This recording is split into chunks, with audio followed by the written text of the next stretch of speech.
Hello friends, welcome to So Dramatic, where we're bringing fantastic ideas to life. Today I want to talk about a fantasy party coat that I made that I call the Dryad coat. A couple of years ago, I made this jacket to attend a Halloween party at a friend's house. This photo here was my main inspiration. It's 18th century Rococo period. The inspiration came from that, so this is sort of like history bounding. Here are some drawings that I made, which were my early design ideas. At this stage, the idea for the jacket was less extreme, and the skirt piece could be added later. The lace on the sleeves, however, lacked volume and didn't reflect what I was trying to achieve here. I took them apart and designed this 3-layer lace end, which was much better. I like it so much more. It's sumptuous and voluminous and great. I had been working on a separate project on the side so that I could work on something completely unrelated when I got stressed out. I'd been playing with resin molds and wanted to make eyeball flowers that were really feminine looking. I also thought the jacket was too plain. I was giving in to a bit of scope creep. It went a little overboard, and I have loads of eyeballs that didn't work. I've been super happy with the results, as you can see here.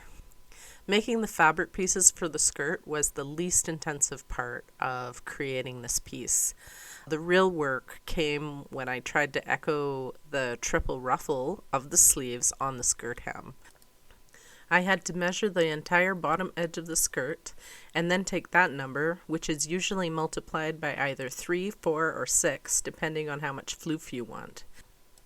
Once the ruffle length was determined, all the strips could be cut. I'm using the same method of organizing the cut groups as I do when I'm quilting. This involves letter marking them so that I can scroll all the edges and sew the layers together before sewing it to the skirt edge after ruffling it. In future projects, I plan to add this kind of detail in smaller sections, as this was a nightmare to get even and the repinning made me crazy. Eventually it did all come together. I did need a massive break after sewing this monster. Sewing the bead details took quite a bit of time because I just watched shows and did it as I could, and I didn't really mark my time the same way I would be if I was charging for it. This is a fun project for me, and still it took a solid week to complete. Once all of the beadwork was attached and all of the piping was added, I was able to take the small resin ribbon eye flowers that I'd made and add them. I used a spring hoop in this photo because it's gentler on the details and won't cause a hard line, so I don't have to steam out the fabric once it's on. You can't even tell. It's awesome. So here it is, the final product.